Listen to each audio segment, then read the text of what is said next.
It was a quiet Tuesday night when my phone lit up on the counter. A message from Mom. "Don't call or come over. We're done. And don't even think about the will, sweetie." I froze. The air felt heavier, the tea in my cup went cold.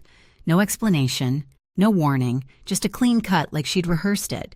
I typed 2 words back. "Got it." Then took a slow sip of my tea, tasting the bitterness spreading across my tongue. By midnight, my phone was blowing up with missed calls and messages, and that's when everything began to crumble. People always said my family looked picture-perfect: Dad in his crisp shirts, Mom's pearls catching the Sunday light, my brother Brandon laughing loud enough to fill the whole diner. From the outside, we were the American dream family of Tulsa. But every dream looks perfect until you see the cracks under the paint. Dad Stephen Hayes built his empire one greasy kitchen at a time. The man could turn a broken-down diner into a full restaurant by sheer willpower and pride. He was the kind of father who believed respect was earned by obedience, not love. "The restaurants are our legacy," he used to say, pointing a fork at me over dinner. "You'll learn the business, Susan." I never wanted the business. I wanted light color and space, not the smell of frying oil. I wanted to design to build something that felt alive. When I told him I'd been accepted into an art school in Chicago, he laughed like I just told him a joke. "If you walk away from this family's work," he said, "you walk away from our support." He meant it. I paid my own tuition, juggling 2 jobs and student loans, while Brandon got a brand new car at 16 for helping out at the diner. Mom never stepped in. She'd pour another glass of wine, smile tight, and whisper, "He's just hard on you because he sees your potential." But I knew better. She saw what I saw. Brandon was the golden boy, the one they'd already crowned heir. Years passed. I built my design firm from a 1-bedroom apartment. Word spread fast. By 30, I was redesigning boutique hotels and luxury restaurants across Oklahoma. But at every family dinner, it was still about Brandon, his new project, his big ideas, my work. "Cute, Dad," would say, barely looking up. When Mom got sick 5 years ago, I didn't hesitate. I paid for her treatments, her travel, every bill. When Brandon's new business venture failed, I wired $30,000 to clear his debts. When Dad's restaurant needed new equipment, I covered it. They always said, "Thank you, the polite, empty kind." Then came the next favor. Looking back, I think I kept doing it because I hoped one day they'd see me not as the outsider, not as the backup plan, but as family. Turns out family wasn't the problem. Their definition of it was. And the night my mother sent that text, I finally understood how deep that truth went. It started with a family meeting that felt more like a courtroom. Dad called it a discussion about the future. I should have known that meant Brandon's future, not mine. They gathered around the long dining table, the one lined with framed photos of Brandon holding trophies and ribbon cuttings from Dad's restaurants. I stood at the end, laptop open, ready to present my proposal, a sustainable design firm that could partner with hotels and restaurants across the state. Eco-friendly materials, long-term savings, a real plan, not a dream. I spoke for maybe 5 minutes before Dad interrupted. "You think hotels care about recycled wood?" he said, voice flat but sharp enough to slice. "They want cheap, not fancy experiments." Brandon chuckled without looking up from his phone. "Yeah, why don't you stick to decorating houses, sis?" Mom stood by the counter, pretending to rearrange napkins, avoiding my eyes. My hands trembled under the table. "It's not decoration," I said quietly. "It's design. It saves money, and it's the future." Dad leaned back, arms crossed. "We're not throwing money away on your pipe dream. Brandon's opening a new location that's our priority." Something inside me cracked. Years of sacrifice, the bills I'd paid, the nights I stayed awake worrying about Mom's treatments, all of it meant nothing. "Mom," I said, turning to her, "you've seen my work. You know this could work." She hesitated, eyes darting toward Dad. "It just sounds risky, Susan. You know how the restaurant business is." Her words landed harder than his insults. Risky. That was the same thing he'd said when I wanted to go to college. Then out of nowhere, Tara, Brandon's wife, spoke. Her voice was soft, but it cut through the tension. "I think it's innovative," she said. "Sustainability is a big deal now." Brandon shot her a look that could have frozen fire. She shrank back into silence. Dad waved a hand, dismissive. "Enough. Meeting over." As I packed up my laptop, I caught Tara's eyes. She mouthed something that stopped me cold. "I need to tell you something."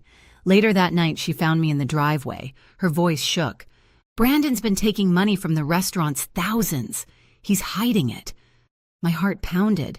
"Are you sure?" She nodded. "I found the records. He's been lying to your parents for years."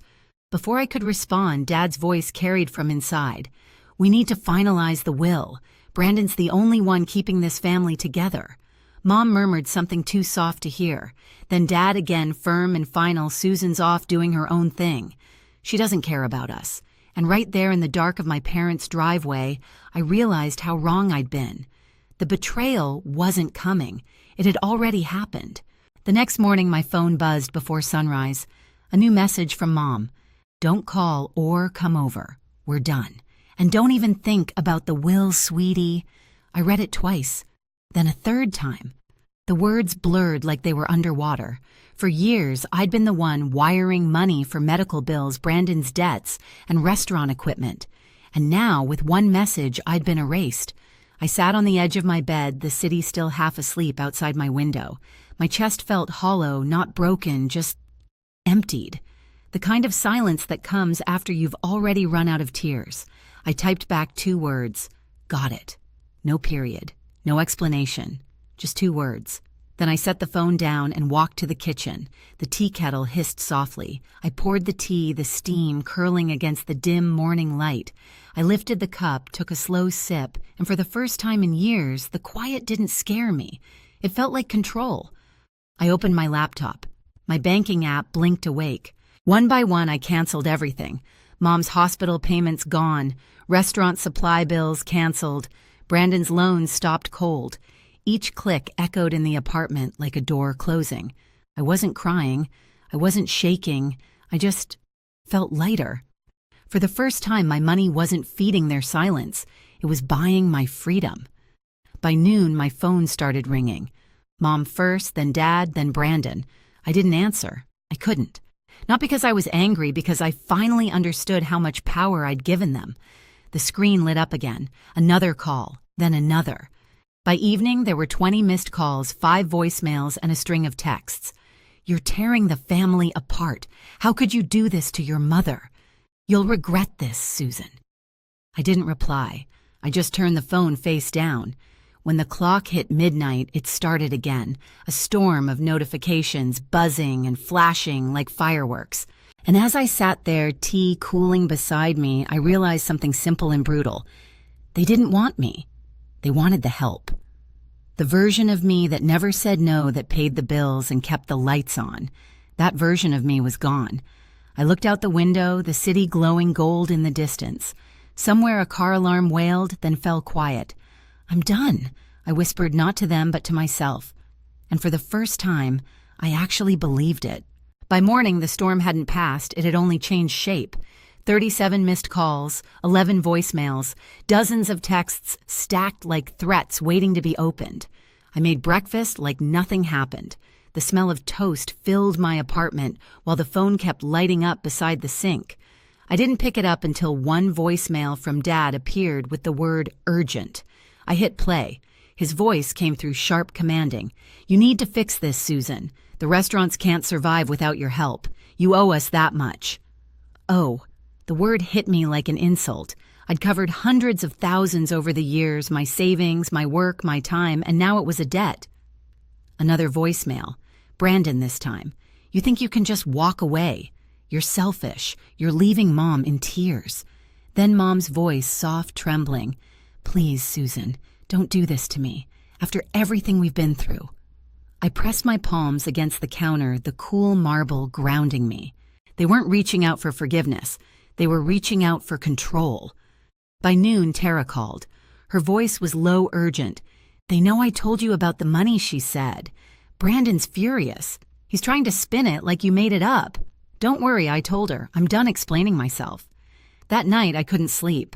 I sat by the window phone, glowing beside me, unread messages piling up. I should have blocked them. Instead, I watched them come in, each one a reminder of how desperate they were without my support.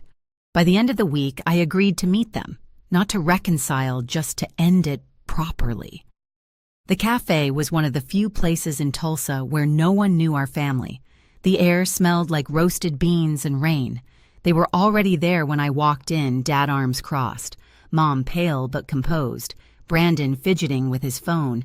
Tara wasn't there. Dad didn't waste a second. You've caused a disaster, Susan. The bills are overdue. Vendors are threatening to sue. I set my bag on the chair, my voice calm. That's not my problem anymore. Brandon leaned forward, sneering. You think you're better than us now, don't you? Just because you play with paint and fancy furniture? I met his stare.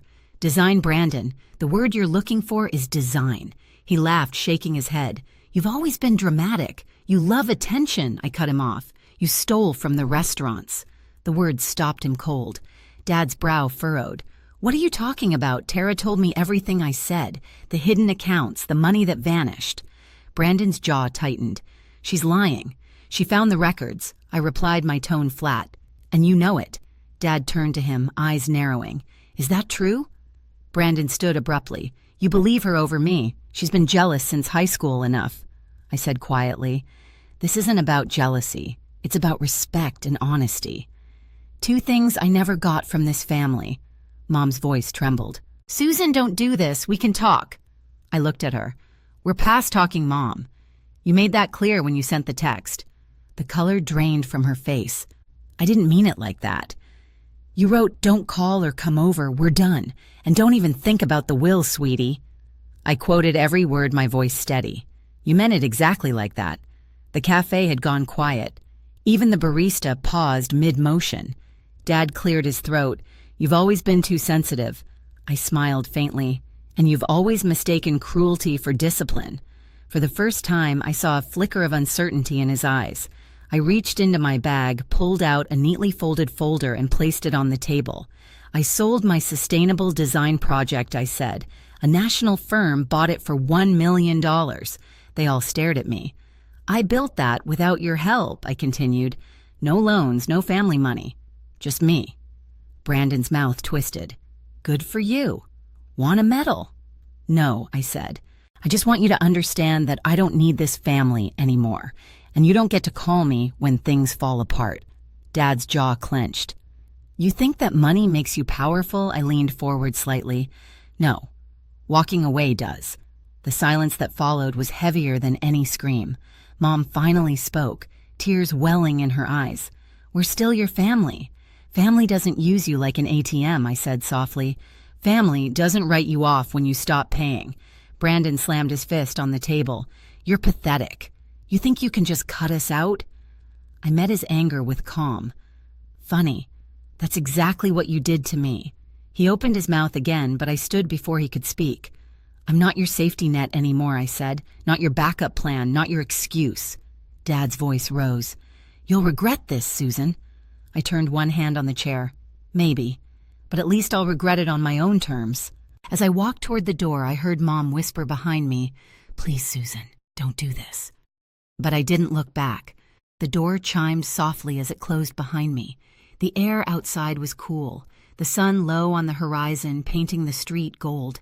My phone buzzed again in my pocket, but I ignored it. When I reached my car, I finally let out a breath I hadn't realized I'd been holding. Through the cafe window, I could still see them, 3 silhouettes arguing among themselves, their voices muted by glass. I wasn't part of that noise anymore. I took out my phone, scrolled through the messages, and pressed delete all. The screen went blank. Quiet, clean. I started the engine, the radio humming softly. For the first time, I wasn't driving away from them. I was driving toward myself. A year later, I heard the news through mutual friends, not from them. The Hayes restaurants were gone. The family legacy Dad guarded like a crown had crumbled under debt and lawsuits. Vendors sued after discovering Brandon's hidden accounts. Dad tried to fight it, but the numbers didn't lie. Brandon's name appeared in the local paper next to words like fraud and embezzlement. Tara left him quietly moving to Dallas with their daughter. Mom and Dad sold their house and moved into a smaller place outside Tulsa. I didn't feel joy when I heard it. Just a strange, heavy calm, the kind that comes after a storm has taken everything down and left the air clean. My firm had grown. I opened a second office in New York, traveling between cities, designing hotels that carried my name on brass plaques. Every now and then, I'd find myself in a lobby I'd created, warm lights, clean lines, quiet music, and I'd think, this is what home feels like when you build it yourself. One afternoon, sitting by the window of a cafe in Manhattan, I ordered the same kind of tea I'd had that night. The steam curled into the sunlight just like before. A notification blinked on my phone, an unknown number from Tulsa. I let it ring out, the sound fading beneath the soft jazz playing overhead. I smiled, lifted my cup, and took a slow sip. The tea was still bitter, but now I understood why it wasn't the drink. It was the lesson. Peace didn't come from fixing them. It came from letting them fall. People ask me sometimes if I miss them. The truth, I miss the version of them I kept hoping existed, the one that might have loved me without conditions, without a price tag attached. But that version never lived outside my imagination. Now, when I think of family, I think of peace, the kind that doesn't demand or drain. I think of mornings where no one calls to ask for help, and the quiet means safety, not punishment. Family isn't blood, it's respect. And silence, when it's chosen, can be the loudest form of freedom. If you've ever had to draw a line between love and survival, tell me in the comments. I want to hear your story. And hit subscribe, because the next story might remind you that walking away isn't weakness, it's winning.